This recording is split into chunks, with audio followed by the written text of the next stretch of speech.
Good morning, welcome to Ask Spoken English Academy. मी आरती बाकी नवीन व्हिडिओ घेऊन तुमच्या समोर आज आली आहे।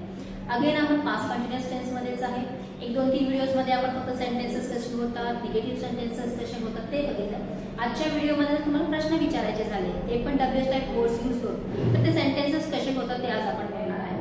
इन जनरली बोलत असताना आपण असं कधी म्हणतो की फक्त अफर्मेटिव्ह मध्येच बोलूयात किंवा फक्त निगेटिव्ह मध्येच बोलूयात। जसं पुढची व्यक्ती बोलत असेल त्याप्रमाणे आपल्याला रिप्लाय करावा लागतं। मग त्याच्यामध्ये जर कंटिन्युअस टेन्सचे ते पण भूतकाळामध्ये जर काही क्वेश्चन्स असतील तर ते कसे बिल्ड होतात ते आज आपण बघूया। पास्ट कंटिन्युअस टेन्स म्हणजे चालू भूतकाळ आपण बघतच आलेलो आहोत। पास्ट म्हणजे भूतकाळ चालू क्रिया दाखवणार आहे, त्याच्यासाठी आपल्याला यूज करायचे आहेत वॉज वेअर आणि क्रियापदाला आयएनजी चं रूप। आता जेव्हा आपल्याला डब्ल्यूएच टाइप क्वेश्चन्स करायचे आहे, डब्ल्यूएच टाइप वर्ड्स स्टार्टिंग करणार आहे, त्याच्यानंतर तुमचा जो सब्जेक्ट आहे त्यानुसार एकवचन किंवा अनेकवचन हेल्पिंग वर्ब यूज करायचे। त्याच्यानंतर येणार आहे सब्जेक्ट, हेल्पिंग वर्बच्या नंतर सब्जेक्ट, सब्जेक्टच्या नंतर येणार आहे क्रियापदाचं रूप। अगेन सेंटेन्स तुमचा लहान आहे मोठा आहे, कंडिशन काय आहे, त्या सेंटेन्सची गरज काय आहे, त्याप्रमाणे ऑब्जेक्ट आणि कॉम्प्लिमेंट येणार आहे आणि ऑफकोर्स टाइम येणार आहे, कारण क्रिया भूतकाळामध्ये एका पर्टिक्युलर टाइमला चालू होती, मग तो टाइम यूज करणं गरजेचं आहे। क्वेश्चन असल्यामुळे लास्टला क्वेश्चन मार्क हे येणारच।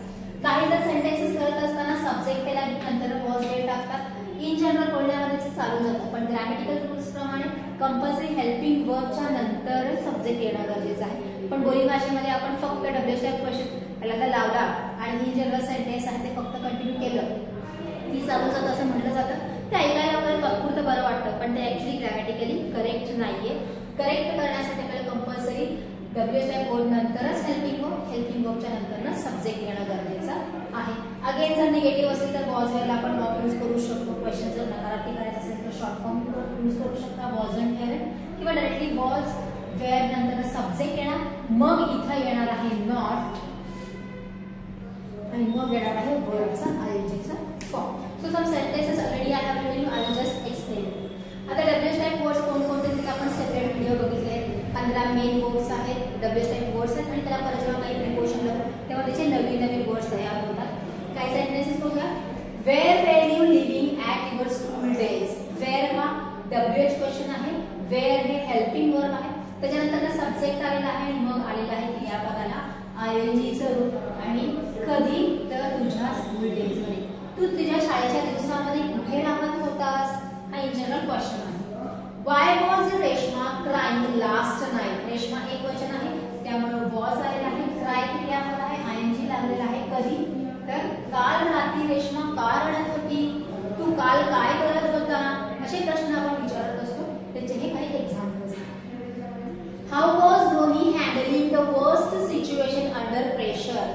वॉज घेतलेला आहे कारण धोनी एकटा आहे, हँडल क्रियापद आहे, आयएनजी लागलाय, कधी the worst situation under pressure, pressure मध्ये असताना, वाईट सिच्युएशन एकदम खराब सिच्युएशन सुद्धा धोनी कसा हँडल करत होता। Who was talking over phone at midnight. मध्यरात्री फोनवर कोण बोलत होतं, आपण इन जनरली हे प्रश्न कोण बोलतं तिकडं असं बोलतो ना, काल कोण बोलत होतं, काल रात्रभर कोण बोलत होतं, तर हे सांगत असताना was talking over, talking over म्हणजे फोनवर बोलणे। Where were your siblings studying after SSC. Siblings म्हणजे भाऊ बहिणी, युअर सिबलिंग्स हे दोन्ही मिळून एक सब्जेक्ट तयार झाले, तुझे भाऊ बहिणी 10वी नंतर कुठे शिकत होते, स्टडीला आयएनजी लावलेला आहे, अनेक वचन असल्यामुळे वेअर हा शब्द घेतलेला आहे। Who was teaching you math at home in school days. घरी तुला शाळेत असताना गणित कोण शिकवत होतं।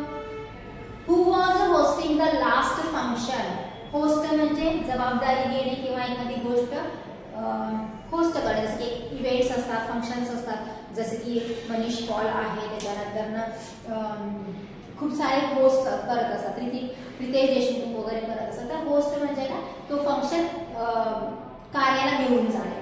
तर कोण मागचा फंक्शन, द लास्ट फंक्शन हे काय आहे, त्याचा टाइम आहे, मागचा फंक्शन कोण होस्ट करत होतं।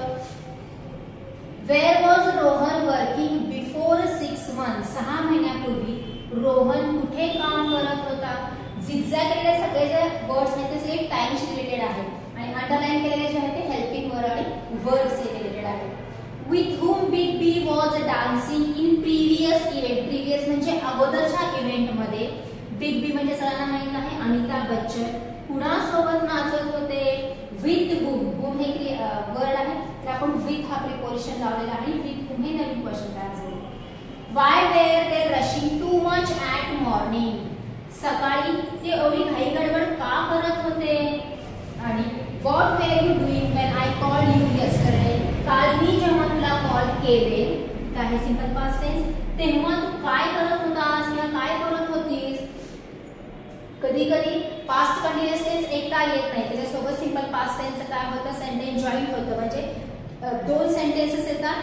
पहिल्या सेंटेन्स मध्ये पास्ट कंटिन्युअस असेल तर दुसऱ्या सेंटेन्स मध्ये सिंपल पास्ट येतो, किंवा पहिल्या सेंटेन्स मध्ये सिंपल पास्ट असेल तर दुसऱ्या सेंटेन्स मध्ये पास्ट कंटिन्युअस येतो. असं कोलॅबोरेशन मध्ये सुद्धा हे क्वेश्चन्स किंवा सेंटेन्सेस तयार होत असतात. त्याच्यामध्ये बघा where, why, how, who, where, who, where, with whom, why आणि व्हॉट हे सगळे काय आपण यूज केले, डब्ल्यूएच टाइप वर्ड्स यूज केले. त्यांच्या एक्झॅक्टली नंतर आपण काय यूज केलेलं आहे, हेल्पिंग वर्ब वापरलेले आहेत. जे पास्ट मध्ये वापरले जातात ते पण कंटिन्युअस मध्ये they are was and were. एक वचनसाठी वॉज आणि एक वचनसाठी वेअर वापरलेला आहे. त्याच्यानंतर आलेला आहे सब्जेक्ट आणि मगच आलेला आहे क्रियापदाला ING. End of the sentence सगळीकडे तुम्हाला झिगझॅग जे दिसते ते सगळं काय आहे, टाइम आहे. इन जनरली बोलत आपण भरपूर सारे क्वेश्चन्स विचारत असतो. ते क्वेश्चन्स कसे तयार झालेले आहेत ते लिहून काढा, कोणत्या टेन्स मध्ये आहे ते फाइंड आउट करा आणि परत अशा प्रकारे सेंटेन्सेस करा. दररोज बोलीभाषेतल्या सेंटेन्सेसचीच प्रॅक्टिस करणं आपल्याला बोलताना तेच लागणार आहे. उगीच कुणाचं तरी नाव घेतलं, कोणीतरी सब्जेक्ट घेतला, कोणता तरी क्रियापद घेतला आणि सेंटेन्स केलं. We are not making sentences just for the fun. आपल्याला काय करायचं, जे काही आपण शिकत आहे, जे काही आपण लिहित आहे, जे वाचत आहे ते आपल्याला सारखं सारखं वापरामध्ये यायला पाहिजे असे सेंटेन्सेस यूज करायचे. So write down the sentences, make your own list of the sentences, read them again and again. फक्त लिहिलं वहीमध्ये ठेवलं, लिहिलं वहीमध्ये केलं असं नाही. तुम्ही जेव्हा एक जसं की सोमवार ते शुक्रवार तुम्ही अभ्यास करता, सोमवारचं लिहिलेलं आहे, मंगळवारचं लिहिलेलं आहे, बुधवारी मे बी 5 वाक्य असतील, 2च वाक्य असतील, कधी सिंपल प्रेझेंटचं लिहिलेलं आहे, जसं की माझा आज कोणता तरी व्हिडिओ बघितला त्याच्याबद्दल काही लिहिलं. तर सॅटर्डे आणि संडे असे 2 दिवस ठेवा ज्याच्यामध्ये तुम्ही मंडे टू फ्रायडे जे जे लिहिलेलं आहे ते परत वाचा. म्हणजे काय होईल, तुम्ही लिहिलेलं परत रिकॉल होणार आहे आणि परत तुम्ही ते परत अरे हा हे मला आठवत नव्हतं, अरे मी हे लिहिलेलं आहे, अरे हा बरं झालं मी वाचलं किंवा बरं झालं मी हे लिहिलं होतं, हे होणार आहे. तर फक्त तुम्ही लिहितच जाणार आणि मग ते पुढचं पाठ मागचं सपाट असं होणार आहे. सो मंडे टू फ्रायडे दररोज काही ना काही लिहायचं आहे. एक वही तयार करायला मी ऑलरेडी सांगितले. आणि सॅटर्डे संडेला what ever you did in that 5 days read them. परत त्याला वाचून काढा, परत ते रिकॉल होणार, परत ते फिक्स बसणार. साईडला होते, स्क्रीनशॉट काढून घ्या आणि मग नंतर अशा प्रकारचे सेंटेन्सेस लिहिण्याचा प्रयत्न करा. So this is for today. Thank you.